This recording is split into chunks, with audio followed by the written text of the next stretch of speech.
The closest this gets to being a horror movie is its reference to The Shining halfway through, and maybe that not-so-subtle homage to The Silence of the Lambs.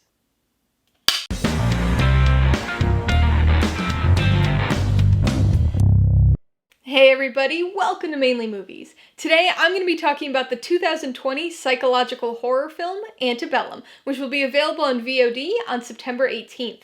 If you're new here, please consider subscribing for a variety of movie-related content like reviews, ranked lists, and trailer reactions. All my reviews include a breakdown of the pros and cons, my rating, and some tailored film recommendations, so be sure to watch through to the end of this video for all of that extra content.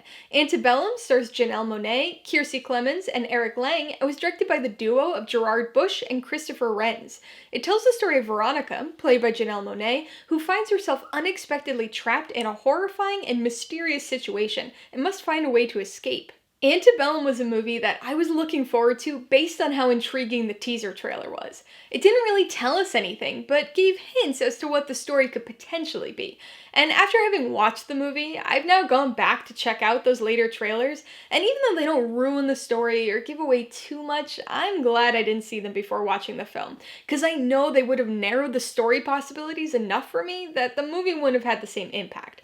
So I definitely recommend that others either not watch any of the trailers or just restrict themselves to the teaser trailer. Don't worry though, this review is going to be spoiler free and is going to be a bit vague at points as a result. This movie's got a few things going for it, but I think by far its biggest asset is its concept or premise, specifically the stuff I can't talk about because of spoilers. Suffice it to say that there are some interesting and potentially unexpected twists to the story, and it's those twists and how they're integrated into the larger story that work to set this movie apart from others that could be viewed at least thematically similar. Antebellum is the type of movie that you really need to watch in its entirety to get the full effect, story-wise.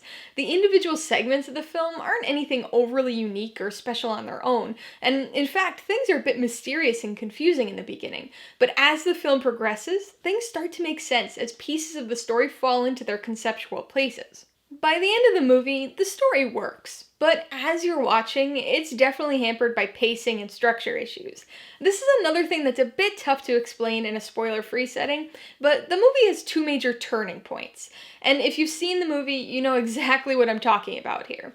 I don't really have an issue with the presence of those turning points, because they're fundamental to the structure of the story, and the concept that I keep talking about wouldn't have worked without them.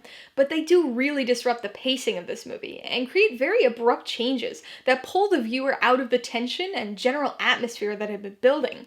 The portion of the movie that occurs between the two turning points is the biggest offender. It establishes some things for us and offers a bit of relevant information, but it's too long of a segment and too tonally different from the rest of the movie. Antebellum has been marketed as a horror film, but it's not horror in the traditional horror movie sense. If you're trying to classify it from that perspective, I'd say it's closer to a psychological thriller than anything else. But you could certainly argue that this is a horror film in a non-traditional sense, in a horror of humanity kind of way. A large portion of this film takes place on a Civil War-era Louisiana plantation, and it does not pull any punches regarding its depiction of that. This is not an easy watch. It's brutal and stomach-churning throughout. So, as interesting as the overarching concept and twists are, this is not an enjoyable movie, nor was it designed to be. That being said, from a technical standpoint, this movie's really impressive. Much of the imagery in the film is brutal and unpleasant to say the least, but it's beautifully shot. The cinematography is impeccable. The framing of scenes, the lighting used, the period color correction, and then we've got the camera movement. This movie opens with a stunning, long, single-take tracking shot that glides beautifully through the plantation setting, establishing the location and the brutality of what we can expect to see throughout. There are a few moments of super slow-motion close-ups in this movie that are pretty breathtaking, both in their emotional impact and also their visuals. So it's conflicting, because you want to watch and take in the stunning cinematography, but you don't want to see a lot of the sickening imagery. Really, that conflicting nature can be extended to the whole movie. It's got a unique premise that ends up feeling sorta half-baked. Aspects of it end up working, but the execution as a whole doesn't feel like it does the concept justice. Similarly, I think the film struggles a bit thematically in that same way. It's clear that this movie is trying to make a point and provide social commentary. Horror films have long been an excellent way to do that, and this movie's premise really set up the perfect opportunity for it.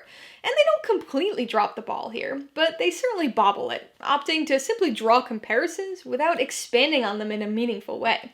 Once again, admirable in concept, but a bit of a missed opportunity in execution.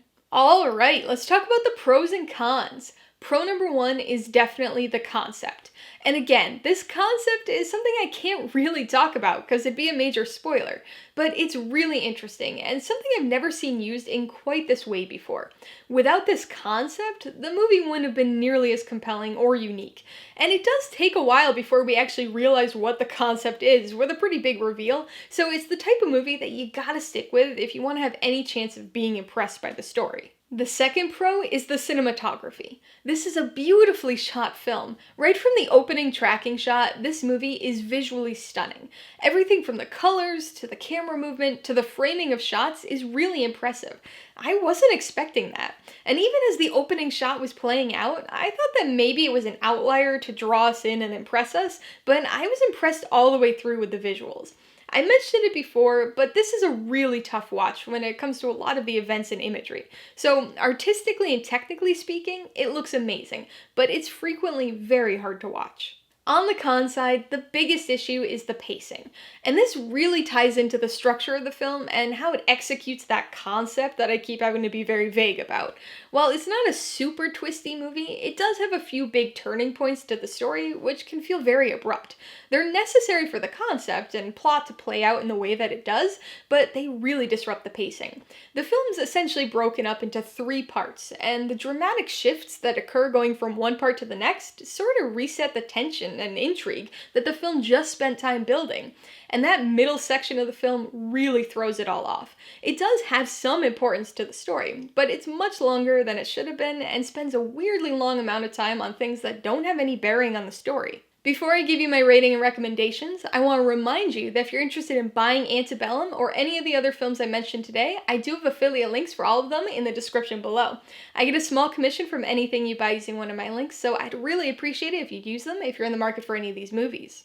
I'm gonna give Antebellum 3 out of 5 paws. This is a very interesting yet brutally hard to watch psychological thriller.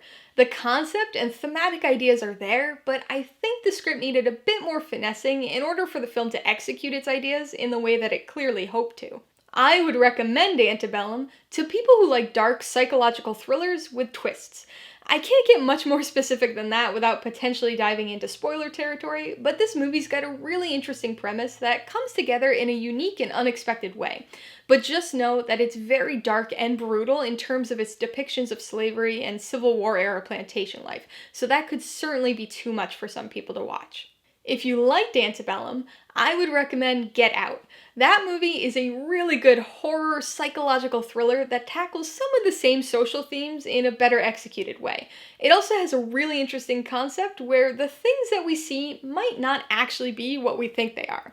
If the isolated and mysterious nature of the plantation was interesting to you, then you might want to check out The Village. That movie also features people trying to escape from a strange and isolated situation, and also has some pretty big twists. And if you're interested in a movie about slavery that doesn't try to bring in other genres or twists, you really need to watch 12 Years a Slave. It's an excellent film, but another one that's heartbreakingly brutal in its honest depictions and extremely hard to watch. Alright, a couple questions for you guys. Number 1, have you seen Antebellum? If so, what'd you think of it? And number 2, what's your favorite movie that features a scenario that ends up being something other than what you initially thought? Be sure to leave your answers in the comments below so we can get a discussion going.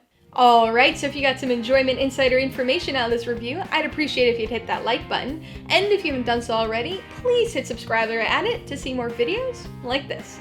Till next time, this has been Alyssa with Mainely Movies, the way life should be.